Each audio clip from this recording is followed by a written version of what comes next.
What is going on, guys? I am the FD Guru, bringing to you guys a Monday edition of my NBA DFS podcast.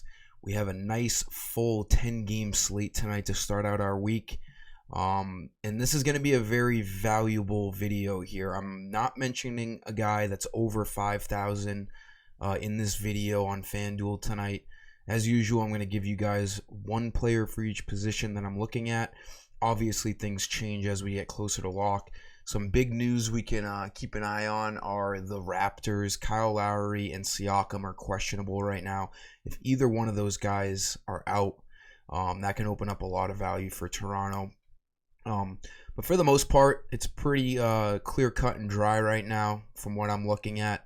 Let's jump right into it here tonight. I like Jalen Brunson at point guard. He's been seeing extended run with the Mavericks continuing to have COVID issues. Kleber, Dwight Powell, Finney Smith, and Josh Richardson are all out again tonight. Brunson will probably start with this COVID issue going on in Dallas. He's been starting and seeing upwards of 30 minutes every single game. His price hasn't changed. He needs like 21 fantasy points for value tonight. Just a really safe play. His floor is pretty high. He should get you at least 18 as he's done, and that doesn't hurt you. And he can get in the mid-20s, high 20s on a good game. So a nice valuable play at point guard you should be looking at tonight for the Mavericks. Shooting guard Seth Curry's back for the Sixers. Joel Embiid is also questionable tonight. If Embiid's out, that definitely opens up more shots for Curry. But even if Embiid's in, Curry is a starter for the 76ers team, their main shooting guard, and he's a nice source of points. He only needs like 23 fantasy points to reach value tonight. He's got a great matchup against the Pistons. He's averaging 26 on the year, and in his 2 games back, he's seen 27 minutes, so that's very promising for a guy who's only 4,600. He should be able to get towards 22, 23 fantasy points for value tonight. A nice low shooting guard option for tonight. Small forwards, look at Duncan Robinson. The Heat are still without Jimmy Butler and Tyler Hero, so guys like Goran Dragic, Duncan Robinson, Kendrick Nunn, Bam Adebayo, these guys are all going to be seeing extended run and usage. Robinson's been playing some serious minutes. He's not a big fantasy point per minute kind of guy, but when he's getting in the high 30s every night in starting, he's most likely going to get you over 20 fantasy points for the night. He's averaging 22.5.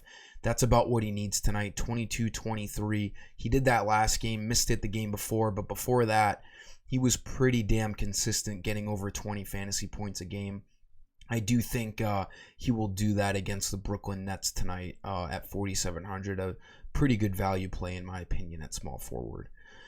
For power forward, we're staying cheap. Obviously, again, Wendell Carter Jr. is out again for the Bulls. They've been starting Gafford, but Gafford hasn't been the main beneficiary of this absence of Wendell Carter. Thaddeus Young's been coming off the bench and playing decent minutes. I've been picking him the past couple of slates, and he's always hit value for me. He's averaging 22 off the bench this year, so that's about what he needs for value. If you look at the last 4 games while the Bulls have been without either Otto Porter or Wendell Carter or Lauri Markkanen, Thaddeus Young steps in for these guys and he plays some good minutes off the bench. Over 20 minutes in the last 3 games. He's about a fantasy point per minute kind of guy, and he has that great upside of getting towards 30. So 4,200 is a great price on Thaddeus Young for tonight. And then for center, let's look at Naz Reid. He seems like he's beating out Ed Davis for the consistent big man role for the Timberwolves. Obviously, with Karl Anthony Towns still out on the COVID list, he'll be starting again with a great matchup against the Golden State Warriors. This game should remain close. Both of these teams are below average, and there should be a good amount of points in this game. 5,000 is a great price on Reid. He's hit that in the last 3 games. He's seeing high 20s in minutes each game, and he has that great upside. He had 40.6 2 games ago. I do think he gets 25 tonight at center as a nice value play. Now to sum up today's video, guys. I hope these cheap guys can really help you spend up on some guys you want. I'm doing a free hybrid lineup tonight. If you DM me, we need to hit 50 retweets on that tweet. I have no doubt in my mind that will do that. So make sure you jump in my DMs to get that. Drop a like on this video. Make sure you're subscribed. And until next time, I am the FD Guru, and I'm signing off. See ya.